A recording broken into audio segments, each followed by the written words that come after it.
Welcome to the CouchScouts podcast. We provide league-winning analysis, advice, and tools to help you dominate your league and build a dynasty. Scout, draft, win. Here's your host, Matt Cooper. Welcome to the CouchScouts podcast. I am your host, Matt Cooper. With me, as always, are my co-hosts, Matt Rupert. How you doing, my man? And Matt Jackson. What's going on, guys? And we're getting into KC Concepcion tonight, which is going to be a really, really fun discussion. We're going to be breaking down the scouting report. But how are you guys doing today, Rupert? I know you're happy. You just got a nice little Traeger smoker from your work rewards program. Is that right? Yeah, you inspired me, so I got to join the Traeger train and there you go. Get some meat smoking. What's the first thing you're going to smoke on that thing? Probably just do a good old-fashioned Boston butt. Keep it simple and see how it compares to the ones I've done in the oven recently. All right, there you go. Jackson, how was your day, man? It was good, man. My Apple Watch kept dogging me today, though, and I didn't care for it. So Alyssa just bought me a new Apple Watch for our anniversary. And I think it's doing this because I haven't set up the fitness thing yet on it. But for right now, I've got my Apple Watch, and every time I stand up, the fitness alert goes off, and it says, "Good job, you did it." So I'm pretty sure my Apple Watch is calling me fat. I can't prove it, but I'm pretty sure he's calling me a lazy bum, and I'm not having it. Proud of you. Good job, Apple Watch. Proud of you, buddy. You stood up. Good job. All right, that's awesome. Well, congratulations to our Indiana Hoosiers fans that are listening. Big win last night. I mean, that's what a game. Who would have thought Indiana football winning a national championship? I mean, they're going to make a movie out of that one day for sure. No question about it. But on today's show, we're not talking about an Indiana Hoosier wide receiver. We are talking about Texas A&M wide receiver Kevin KC Concepcion, former NC State Wolfpack wide receiver. That's me and Rupert's alma mater. Go Wolfpack. Spent his first 2 years with the Wolfpack before transferring to Texas A&M. He was a 3-star recruit coming out of high school, but burst onto the scene as a true freshman and won ACC Offensive Rookie of the Year. He was a 4-star transfer prospect by the time he took his talents to Texas A&M. And in 2025, he caught 61 out of his 100 targets for 919 yards and 9 touchdowns. So some stats courtesy of PFF that we will be talking about tonight. When we will be looking at those stats, just keep in mind that we will be comparing him to the other 249 FBS receivers with at least 50-plus targets. And that's what we've got available to us. So we'll get into the stats as we go along, because I think there's different ones that go along with different traits. And if you're new listening to us, what we do, first and foremost, we're film guys. We look at the stats to see if it matches up to what we're looking at on the film, but we go trait by trait, and we're going to go cover multiple things to be in-depth scouting report. And we always start with the wide receiver position with route running. We think of the first and most important job for a wide receiver is to get open. If you get open, you're going to earn a lot of targets. If you earn a lot of targets, you're going to score a lot of fantasy points.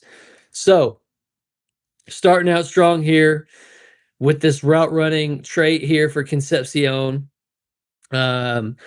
He finished 79.9 receiving grade from PFF, which was pretty high up in the class. I think it was 36th out of 249. And he ran 2.46 yards per route run, which was top 20% of all wide receivers in the FBS. So those are pretty good numbers. Scored well against man, and even better against zone. So let's get to the tape. What did you guys notice? I'll start with you first, Rupert. What did you see here with KC Concepcion as a route runner? He was just phenomenal across the board, in my opinion. And really, it started with the release. He's so twitchy and explosive. He can plant that one foot and explode either direction. He can win with it outside release or inside release really well. What really surprised me, because he's not, a big wide receiver, was how well he used his hands. like Yep. smacking the DB's hands down, swim moves. Like he used his hands so well in his release, and that honestly really surprised me. I was not expecting to see that in his game.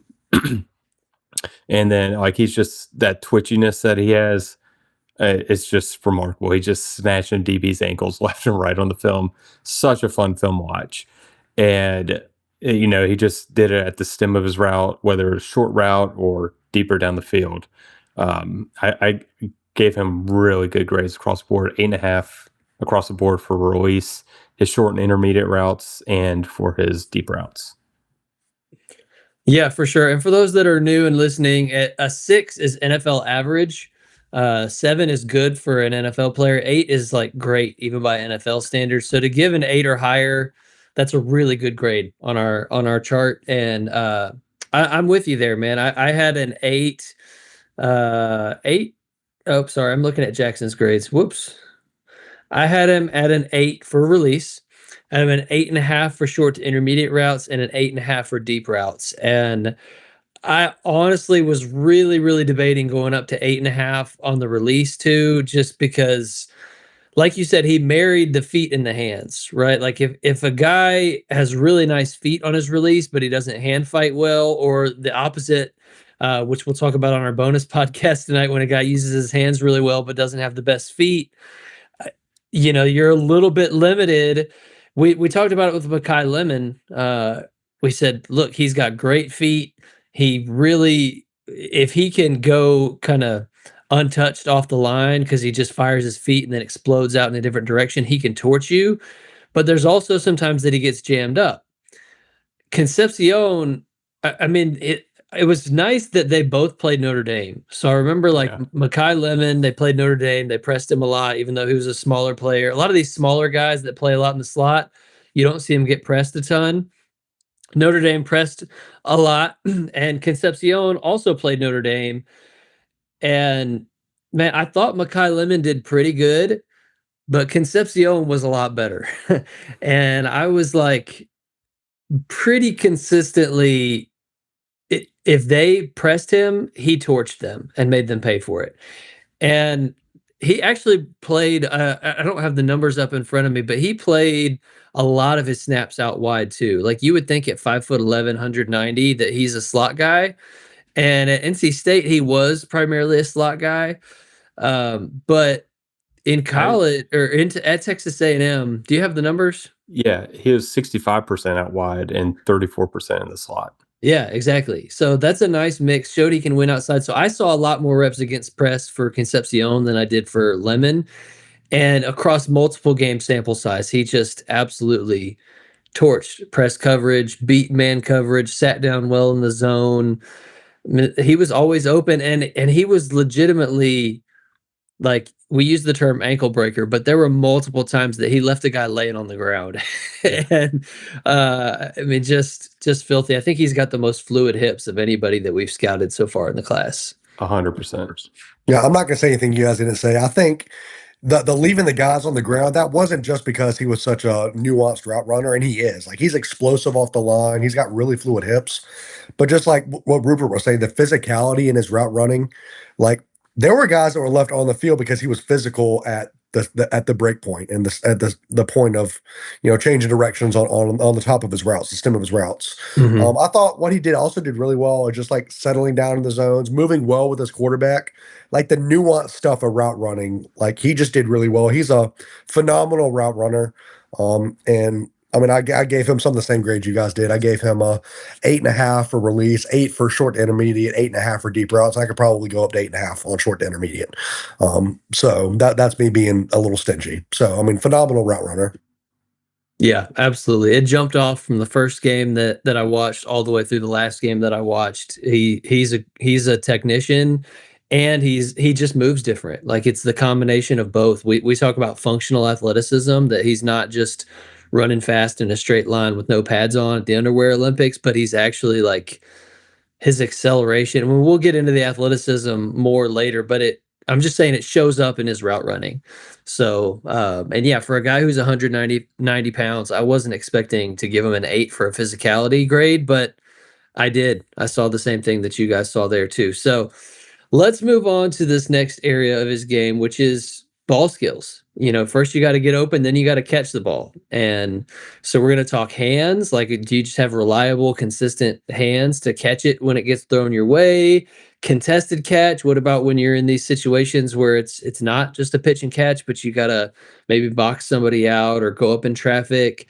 Catch radius, ball tracking on deep down the field balls. There's a lot that goes into ball skills. So let's get into it, and I'll throw it to you first this time, Jackson. Yeah, so we talked about how his frame didn't limit him when it came to his route running. I think ball skills is where his frame limited him quite a bit. We mentioned the Notre Dame game earlier, and for me, like this was a good sample size because I saw some aspects of him going up and getting the ball, right, climbing the ladder, adjusting his body, having really good body control. And when it comes to like body control, catch radius, I thought he did this at a pretty good rate. I gave him sevens for both of those. I thought could adjust on the sideline. I thought he had some really good body control when he was in the air, but he felt really limited to me when it came to his size and how that affected his hands and contested catch. There were a lot of instances on the film that I was watching where catches that he should have made, he just didn't come down with. He didn't have the most reliable hands. And one thing that was all over his film that I couldn't get away from is instead of extending to the ball, instead of attacking the ball at its high point or reaching out and plucking the ball from the air, he let the ball fall into his body way more than I would have liked him to. I think most of this came from limitations. I mean, he's 5'11". He's not the tallest guy. I know this class has a lot of 6'3", 6'4" wide receivers, and he's not that. But I thought he was just average in those areas. And honestly, like when it comes to hands, like six, we talked about this. You texted this in our group chat today, Cooper. Six might be a little generous. I mean, I just thought his hands were not that reliable. And for me, that this was one of his.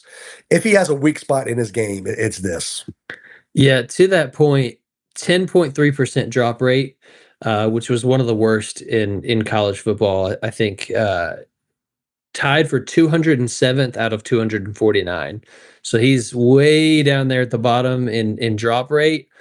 And yeah, I mean, it showed up. And this was not just concentration drops. This was a technique issue. He was consistently letting the ball into his body, trying to let it bounce off of his chest into his hands. It's just not, you want to see the receiver putting up that diamond outside of his frame and catching it with his hands and not letting it into his body.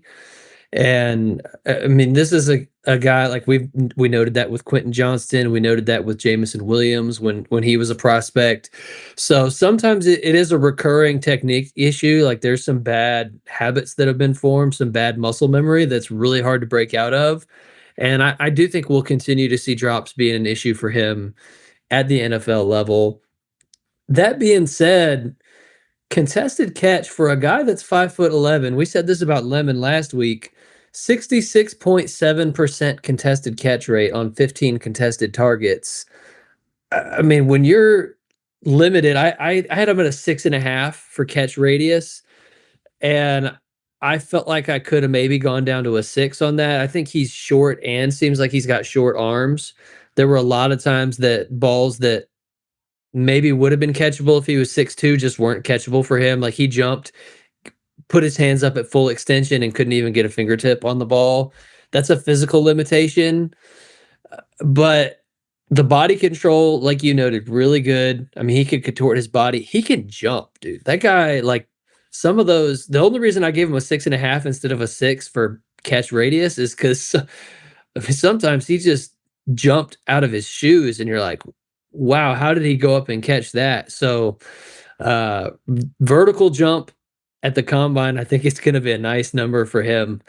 But yeah, he wasn't afraid to get in traffic. A lot of his contested catches were not as much like, I'm going to box you out and moss you. It was more of like quarterback's putting it in a tight window and I know I'm about to take a shot, but he's going to catch it anyway. So I thought that was really good that he was able to concentrate and make some tough catches. So it's not all doom and gloom on the ball skills. There's issues here.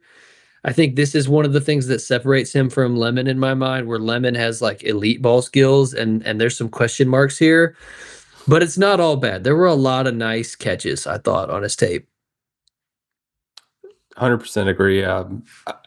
It's a mixed bag for sure, but I have hope that it's just a technique issue and not he just has bad hands, because he clearly shows, those instances where he's catching an outstretched contested catch situation.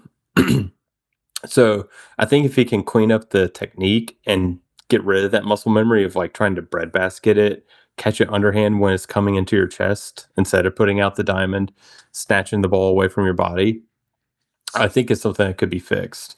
I did think the only thing I don't think we hit on, ball tracking, I thought was phenomenal for him. Yep. Deep down the field, adjusting to the ball. The quarterback's not putting it in stride down the hash. He's throwing it too far inside and he's having to adjust. He does a really good job of that. So I gave him 8 for his ball tracking. And pretty much in lockstep with hands. I gave him a 6 for his hands, which probably could go worse with that stat of a 10% drop rate. And I'll have to watch more games. I only watched 5. I think we got 7 game tapes now. Because I'd like to see that contested catch number a little bit more.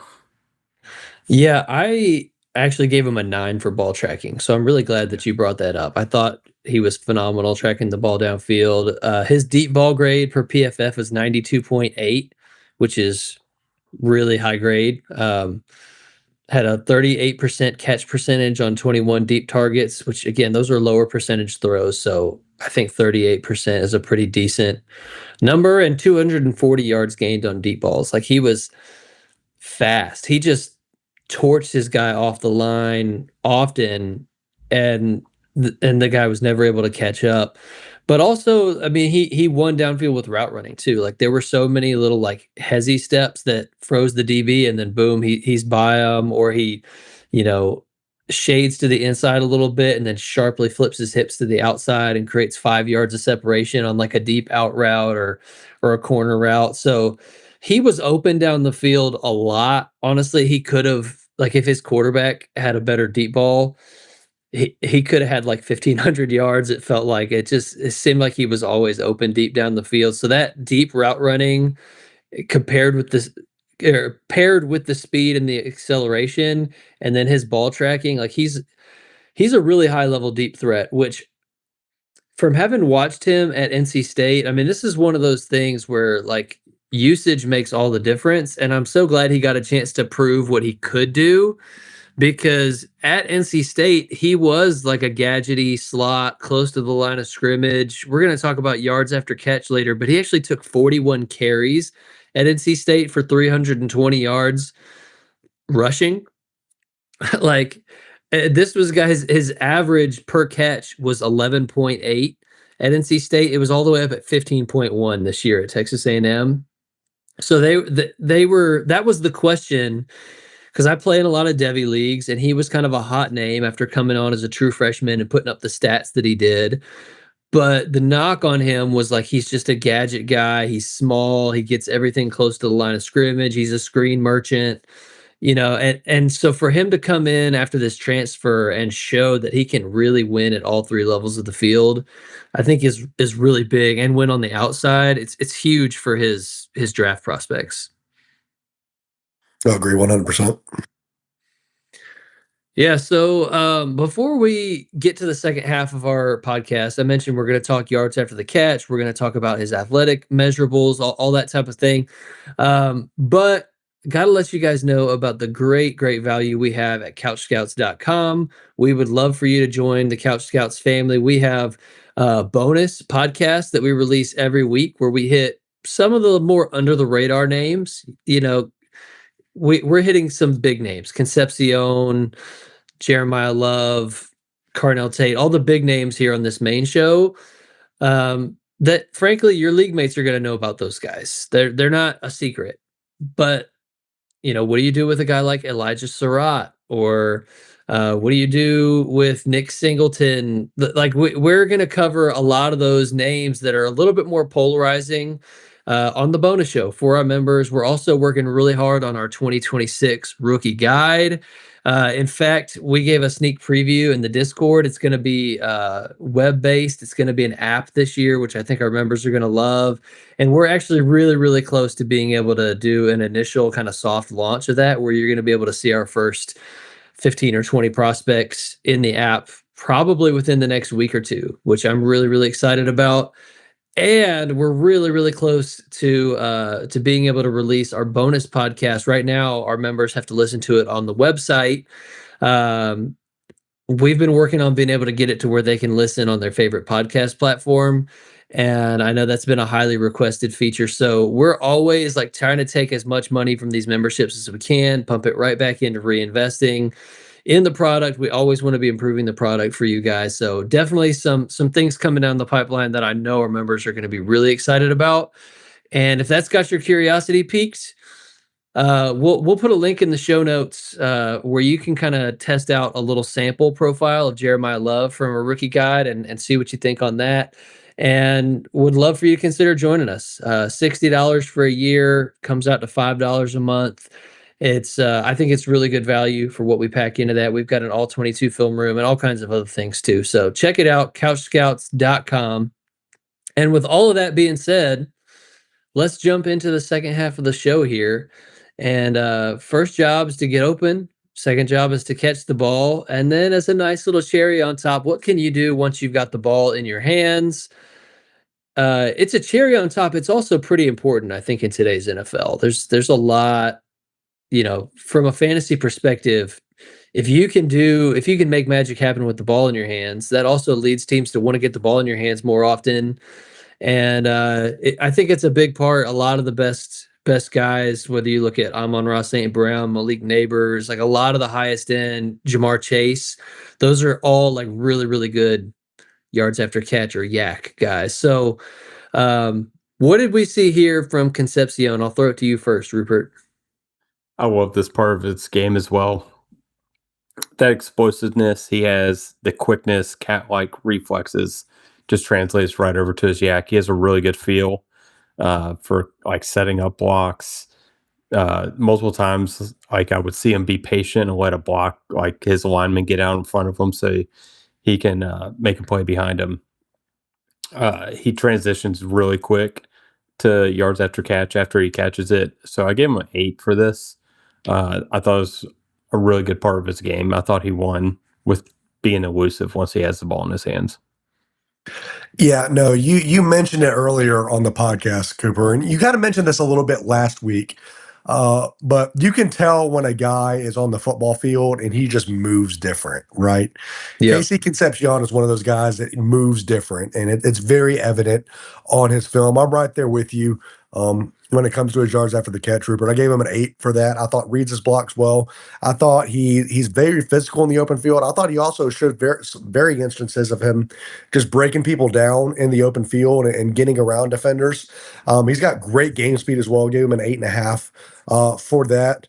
I thought I gave him a higher grade for burst. I'm moving that up because it definitely deserves to be a 9. Giving him a 9 for burst as well. He's different when it comes to moving. He explodes off the line. That's evident in his routes running.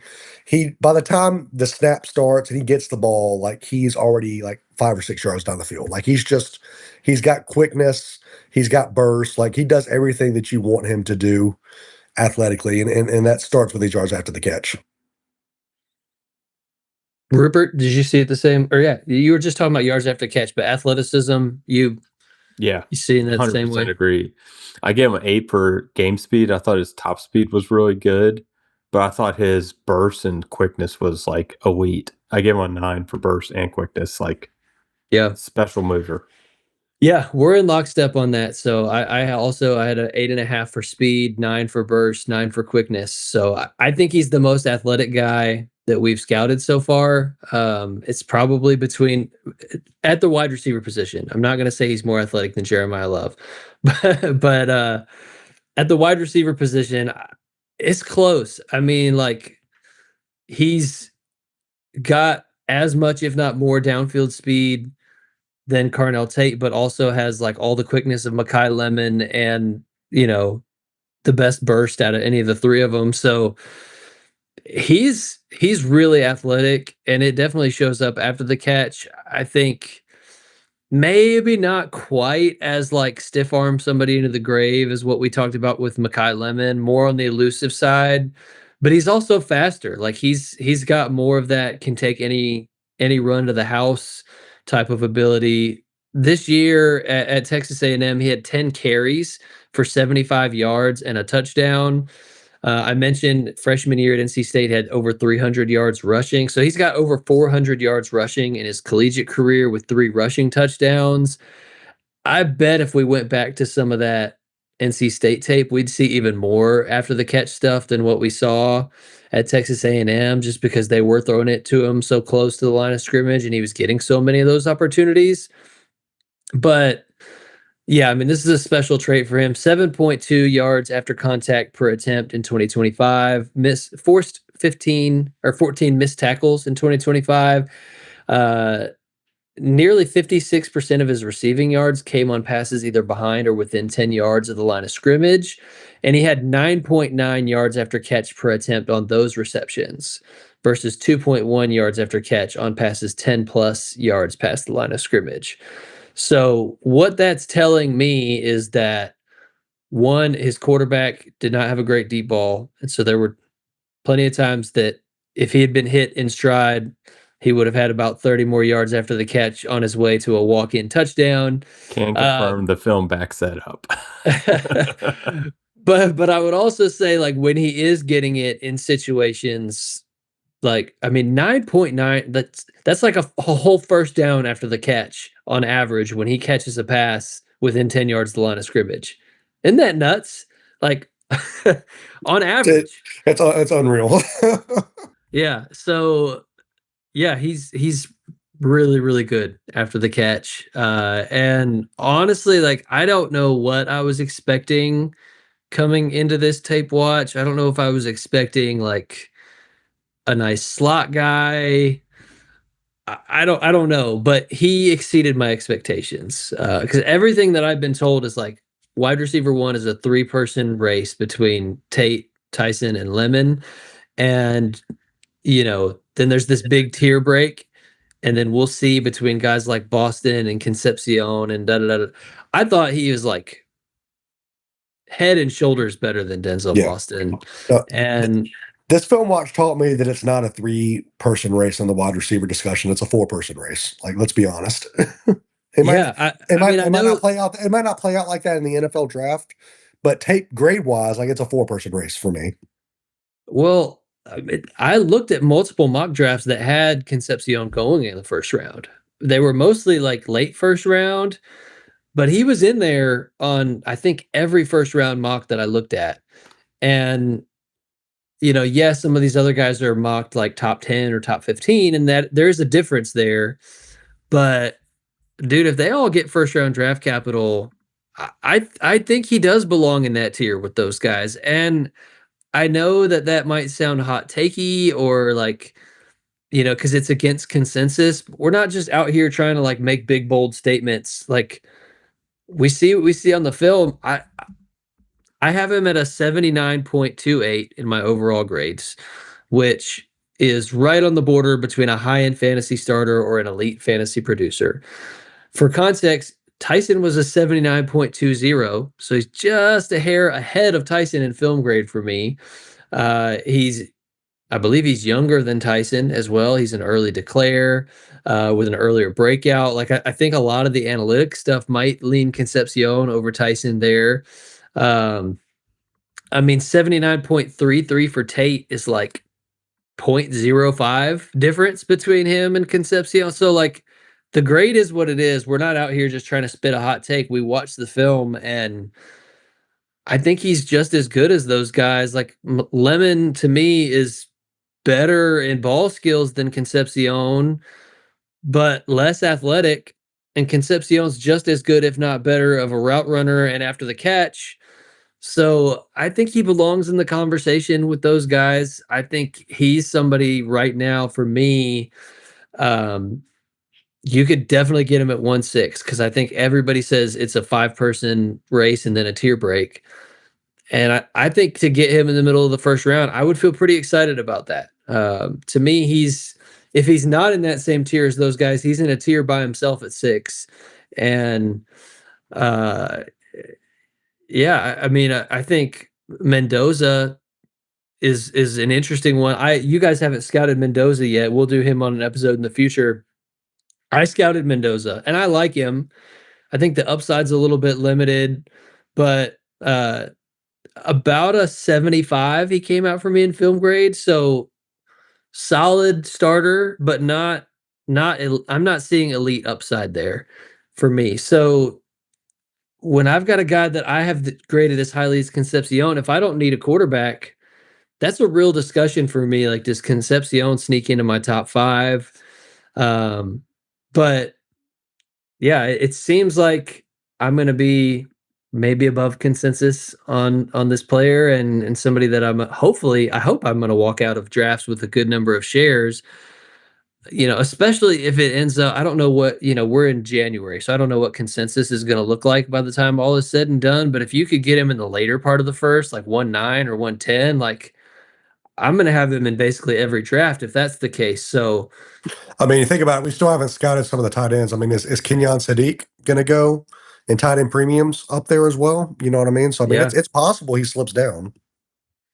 for sure. I mean, there's a lot of guys we haven't scouted yet, but for me, I'm really excited about this player. I think he's got a ton of fantasy upside, and I think a pretty safe floor. Honestly, like the drops are concerning a little bit, but I it's hard for me to envision him not succeeding, especially if he does go in the first round and he gets the opportunity to go in and earn a lot of targets. It's hard for me to not see him earning a lot of targets. So, yeah, very in. And the comp for me, I know you had one, Rupert. Why don't you go ahead and share yours first? Yeah, I kept on feeling like I was seeing Deontay Johnson, like prime Deontay Johnson. Uh, just the way like he's able to snap off routes and explode. I do think Concepcion is a little more athletic, definitely has better long speed, but I think as far as like route running and play style, I thought he was very similar. Yeah, for a smaller player that was consistently beating press coverage, always open, I could definitely see that. And the drop issues are there for both of them too. Yeah. My comp was maybe a little loftier than that, and I'm not saying that he's going to be as good as this player. But the guy that came to mind for me was Stephon Diggs. Another guy like 5'10", 5'11", 190 pounds. Actually, I think Diggs might have been 6 foot even, but he was almost dead on 190. And yeah, I mean, very similar play style, physical for a smaller guy, great route runner, really good after the catch, good in the red Elite zone. burst, elite quickness. Yeah. Yeah, can play outside and beat press coverage. So yeah, Stephon Diggs is maybe a ceiling comp, but a comp that I like, for at least for a play style for KC Concepcion. You got a comp, Jackson? No, I think you guys killed that. I'm not gonna. I didn't spend much time thinking about a comp, but I mean, Stephon That's all Diggs. right. Stephon Diggs, I think I like the high end comp there.